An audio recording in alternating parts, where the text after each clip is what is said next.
Hey everybody, it's your pal Drew Geraci, 30-year comic book industry veteran for DC, Marvel, CrossGen, IDW, Image, a little Dark Horse. Did I say that already?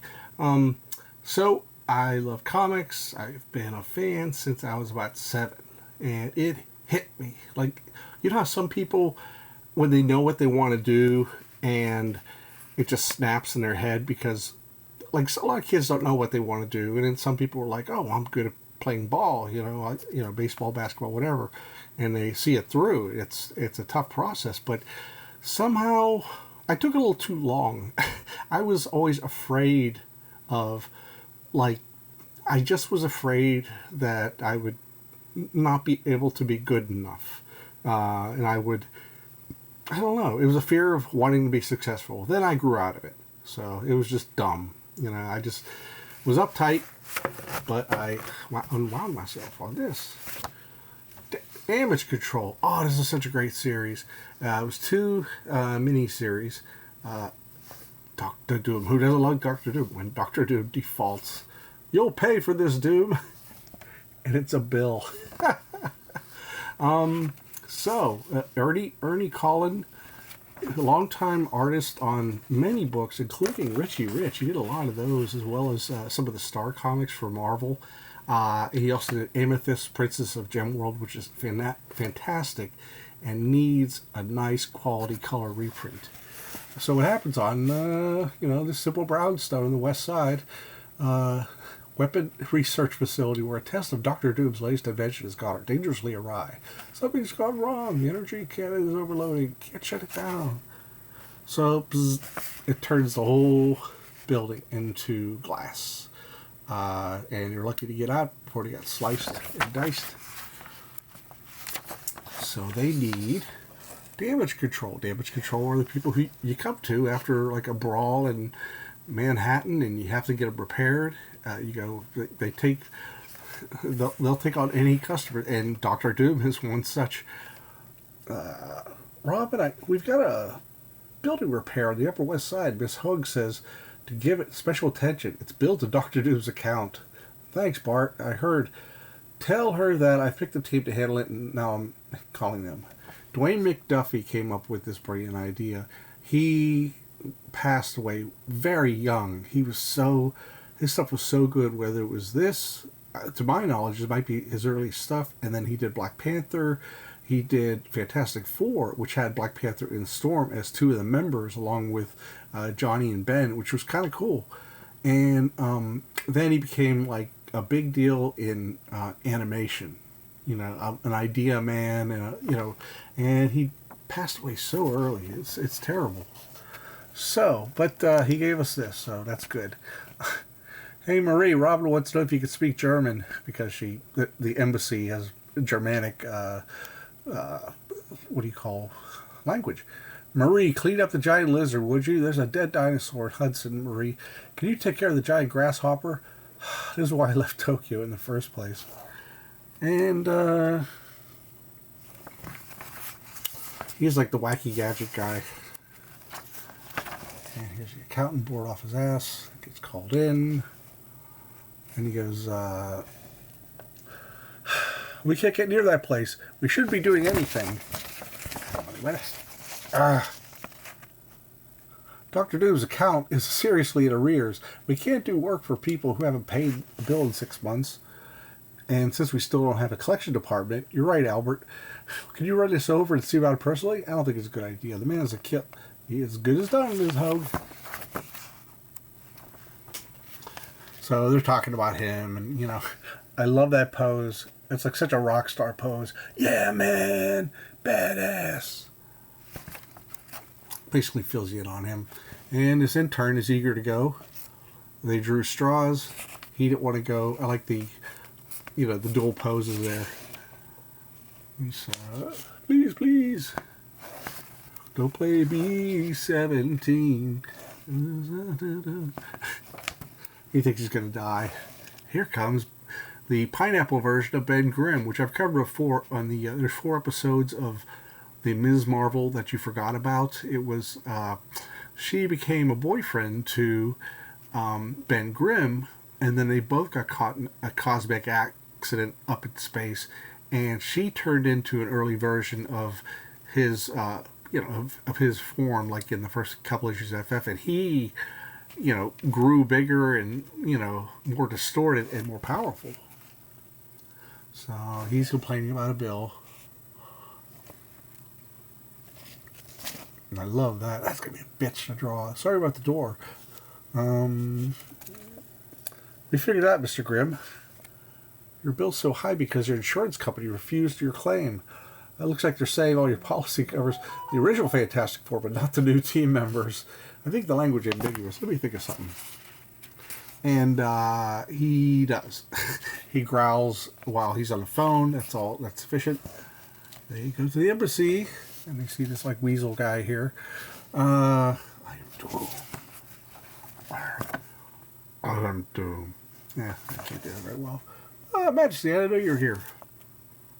So they explain what's going on. He says, not to mention that building of yours, which if we don't get something done about, will eventually collapse under its own weight.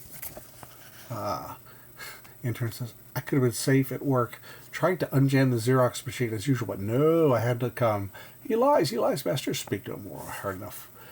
Do you not think me unaware of your treachery, Flounder? There's one penalty for your crimes. He was embezzling. You are fired. Fired? Oh, thank you. I am nothing if not merciful. Yep, that's our new. And now, McCleary, I believe it's time you and I settled accounts. Do. More stuff. See, there's the she thing. My sincerest apologize for that distasteful display, Mr. O'Leary. Cleary. Not at all. I wish your management techniques were applicable in my job situation. Indeed, you will, of course, accept my personal check. As I drop the book. Intern says, can I see some ID? Be quiet, Bart. It's policy. Do not reprimand the boy. He is correct. Procedures should always be followed to the letter. We must have order. Can I have your photo ID? Lord, how do I get... If I get you out of this one, I'll get out of my next three all by myself. It's a pleasure doing business with you. You sure you won't consider my offer? No, thank you. So, FF show up. They think it's trouble, but it was just a bill.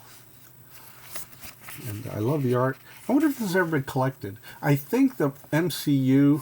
Yeah, see, he throws a rock and it breaks down. Now that they have permission to do so and people have abandoned the building. I think Damage Control got some representation in the MCU, or I might have heard a passing comment about them, but really good book. Really good book. That's a great cover. And I found Sergeant Fury and his Howling Commandos. This is like late in the series when they were still doing original stories. They were doing, I think up to issue 100, which was like where they reunited at like a wedding or something like that. And that's a nice cover. I think that's probably Dick Ayers and, John Severin, 100%.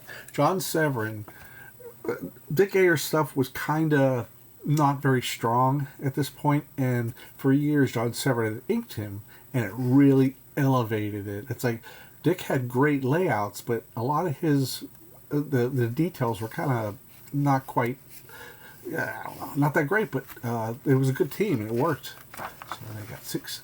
You got you got 12 panels on for page one. So Jim Mooney is inking, and I really applaud because he's another guy who could fill out the stiffness, because that's what Dick Ayers stuff can be stiff, especially if he's inking himself. It's kind of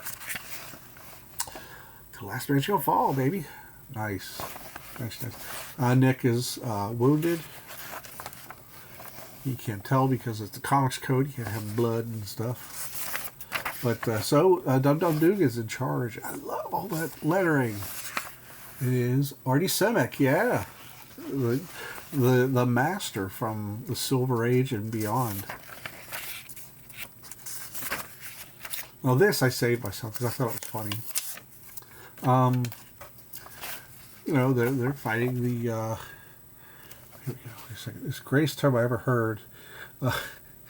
One We're on fire, Herbie. We're going to go down like a rock. Not yet, we're not. Not until we've dumped the big one on all those lager slurpers down there. I've never heard lager slurpers, you know. I've heard so many other terms for Nazi. But lager slurpers, I will have to run that by people who, you know, are more informed on that stuff. See, that's really nice by Jim Manny. Really fleshes it out. It's pretty action-packed. It's great. There's Dino Martinelli, supposed to be Dean Martin. And there is Percival Pinkerton. He's kind of, I don't know how you say it, he's just kind of a British guy who talks like a ninny sometimes.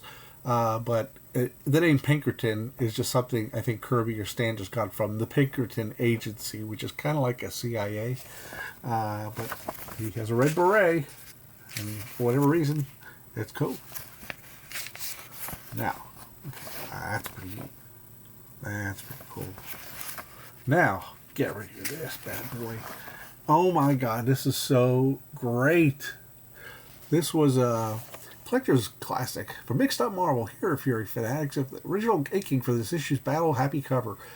As penciled by Gil Kane and inked by the decidedly different style of Ralph Reese. At the last minute, we decided it was maybe too different, although great in its own wacky way. So we had John Severin ink another cover, another version. We kind of thought we'd like to see this version as a pin-up. Enjoy True Believer. I think maybe it was a little too stark, a little too grim, that they maybe were afraid of the comics code, but damn, that's good. Wow, that is beautiful. I don't have a copy of the actual issue. I used to a long time ago, but it's here for Ralph Reese. He's been around since then doing odds. I don't know his body of work, because he kind of jumped around a lot. So Phantom Force with a shiny cover. Kirby inked by Jim Lee. Got the modern colors. I don't really like modern colors on Kirby. That's just me. So what happens is Kirby, you know, interior art, he did 5 pages, but more. And the rest were drawn by Michael Thibodeau, who also inked, I think he inked Captain Victory, and I liked his stuff a lot. And then the interior is inked by both him and Marty Lasik, who you'll see articles from him and Jack Kirby Collector, so he's really keyed in. This is Genesis West Publishing. It's after the Image launch of Phantom Force. Apparently the first 2 issues of Phantom Force that were published by Image, I think in their first year, made so much money for Kirby, more than he made at his best year at DC or Marvel. So God bless him. Now the story's okay. He's got that McFarlane cape, but he's adding some Kirby-esque kind of blockiness to it. So this is a page Kirby did, but it's not one you would think of. This guy named Darkfire. These are all characters designed by Kirby. So these invaders put on these metallic shells. Brace for impact. That's kind of cool. The copy, the writing is very, like you're seeing almost, it's not very interesting. And that's not a Kirby page. You can sort of tell by the underlighting on the legs and the calves. So he built the whole story around like 5 pinups of Kirby. And I think he had passed on at this time. That's pretty cool. It looks like he was kind of checking out a little bit of Barry Windsor Smith when it comes to special effect. Especially that. You freaks are dead, man. So the story's not that interesting. I like that. It should have been like the cockroach. Now here's where the Kirby art comes. There's Sensei, and if he possesses any extraordinary puissance, it is unknown to Tatsuki. And I looked up puissance, and that means like abilities, you know, extraordinary abilities. So, and here's some of this is art that was, I don't know if it was repurposed or not. These were all like showpieces to show these characters. Maybe he didn't sell them at Ruby Spears when he was doing animation here. You're known as Probe. This big creepy guy. Looks kind of like, I think Eric Larson would kind of take a look at that and think a little bit of Freak Force when he had that character there. So, and a youngster, Bobby. Technical and mechanical child genius, Bobby. Beware. And then Apocalypse. Hey, why not use that name again? But this time it's spelled the standard way. It's just very. I think that's Kirby. I'm not sure, but it's early. I mean, it's just used 0, so it's supposed to introduce you to everybody. But beep, not that great. But I hope it made Kirby money. Now the Prowler, Eclipse Comics, man, they were awesome in the 80s. They lasted most of the 80s, and my understanding of it was there was a flood, I think, that destroyed all their photo stats and some of the computers. Not everything was on computers back then. A lot of stuff was still physical, so a lot of stuff got damaged, and their finances ran out as a result. That's my understanding of it. But Eclipse was always up there with like First Comics and Dark Horse wasn't around just yet. That of high quality indie books. It may cost more because it's on much higher quality paper. It's on Baxter paper, which Marvel used pretty much exclusively for reprints. And then the Epic books that came out that were shepherded by Archie Goodwin. So the only thing is, I'm buying a lot of these because back then, I only had X amount of money to go around, and I was still buying way too much Marvel stuff. I bought like a year or two of Thor before Walt Simonson came, as they came out, and no, I should never buy them. They're just kind of pedestrian. So the Prowler, pretty neat. Timothy Truman, he was a packager for comic books. He did Grimjack, he did Scout, he did so many things. Four Winds Productions. He's an artist and a writer, mostly known as an artist, I think. He also did Hawk Moon, or Hawk, excuse me. He did Hawkman after Crisis on Infinite Earths. He did Hawk World, I think it was. It was just stunning. So I love the color scheme here. John K. Snyder's got a real intense style. The Prowler. And Cat Ironwood. I wonder if that's a real name. It seems a little like Hollywood. Four Winds Production, created by Truman, Snyder, and Price. Who is, I don't know. So, but it's beautiful. Look at that. Wow. Beautiful colors, limited palette. I like that in night scenes. That's smart. And just in general, not everything is glowing. This guy here, he looks creepy, but he was the Prowler a long time ago in the movies. And is that it there? No, anyway. Bear with me a second, everybody. Okay. And his kid's like his protege. And he kind of busts his chops. I love it. Sprite. Look at the ink on that. That line. John K. Snyder's amazing. See? There he is. And he's old and he wants to make a difference. So he becomes the Prowler. Kid's working out. So much great stuff going on. And again, I love, doesn't have to be fancy. I can see everything. That's what's beautiful about it. Really, I gotta get the rest of this series. There's so much Eclipse stuff out there. Yes, it's almost time. The Prowler will return. Hot shit, huh? Hot shit. Beauty. And now we go to mainstream Marvel. I bought this out of curiosity because, like, the last year of the thing, Mike Carlin started writing it, but I had noped out of the book a long time because when it replaced Marvel 2-in-1, my favorite book because it had a thing and a cool guest star, For about half a year or so, it was okay. And then Secret Wars happened, and Ben Grimm was on that stupid planet for a year, and I tapped out after like the second issue of that era, and I never came back. But now I just stopped. It got canceled with 36, 3 years exactly. But it just wasn't doing anything for me. But what's cool is Mike Carlin decided to create the Unlimited Class World Wrestling Federation, and that's what the Thing decided to do after he had quit the FF over Johnny marrying Alicia, or the Skrull that was pretending to be Alicia. And it took me a minute to figure out this was a monitor. It looked like the Sphinx is yelling down from the from the light rigs up above. Kim DeMulder is inking Paul Neary. Paul Neary is a very solid draftsman. He's not sensational. His stuff isn't sexy, but you understand what's going on, and that's all that matters. I would love to ink him because he sort of has a very standard style, and I like to give him some of my mojo. And listen to me.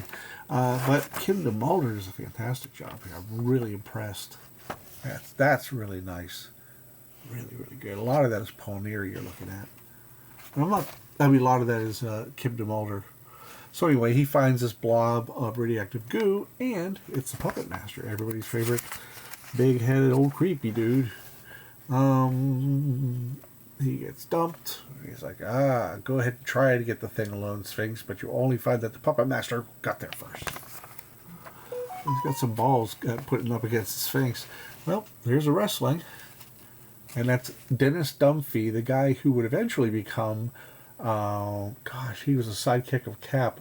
Demolition Man, or D-Man. And I liked him. A lot of people treated him like a turkey. He ended up shaving the mohawk. And but he's under possession of the radioactive clay of the Puppet Master at the moment. So, man, I really like what DeMulder's doing with the skin, the shades of Ben's skin. Is rocky.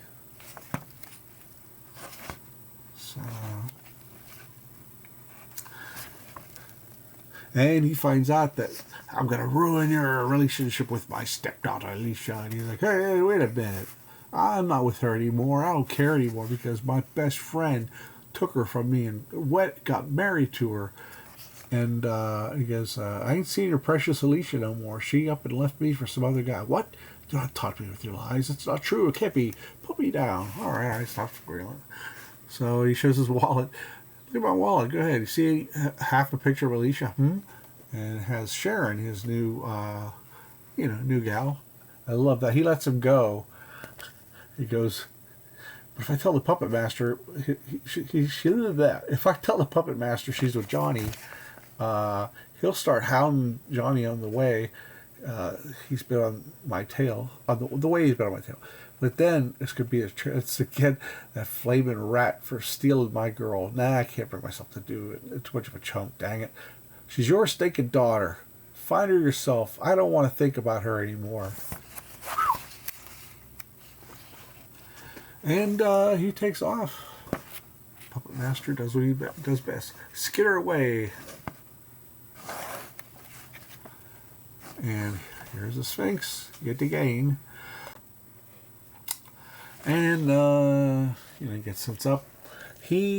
Last time Sphinx appeared, it was in issue 91, I think, of Marvel 2-in-1. It was referenced earlier. And so he has a gripe with the Thing. You pathetic simpleton, choosing to just await your last breath. While I choose to pay back the injustice done to my costume when last we met. Even now it slowly rots away as I expend energy on my hatred for you. Well, maybe just mellow out and you won't be expending so much. So, but the Sphinx his power is lesser, so the Thing can actually go toe-to-toe to him pretty much, as before he couldn't. G.I. Joe. And Ben Grimm grabs. I love his DeMulder stuff. Pretty cool. He's going to kill Grimm. Let me through. So what he does is he makes a doll of the Sphinx. And he says, take your cast stone and crush it. And he crushes it. And there he dissolves. Great effect. Puppet Master, why'd you help me? Just considering us even for now thing. Leave it at that. Besides, the Sphinx was going to die anyway when his stone dissipates. I simply hastened the process. Goodbye, Grim. But you're saved by, I can't believe it, scrawny Pipsqueak. Pipsqueak finally did something good. Man, am I beat. I love that. However, one thing I was wondering about is this is me being goofy and anal retentive. The power level of the Sphinx versus a guy with radioactive clay who is used to doing, getting mere mortals to do his doing. But the caveat is maybe because he was in a weakened state. He was brought down at Ben Grimm's level, and he possessed Ben Grimm before, so I'll buy it. So Mike Carlin did some really good stuff towards the end. I'm going to get some more issues that he's done. And that's pretty much it. There's that. The Prowler. Enforce, only for completists. And you'd probably find this pin up somewhere else. Pretty cool. And there we go, Damage Control. So, hope you liked it. Check it out. Let me know if you've read any of these before. What your is this your first exposure to some of them? Any of the issues you hate? I mean, it's okay to vent your spleen, whatever that means. And tell me if you read Sergeant Fury for a long time. For many years, it was like a jokey comic. It was kind of like, it wasn't Sergeant Rock. But I really enjoyed reading these. The pseudo Kirby one was the only exception. But that's all, everybody. And take care.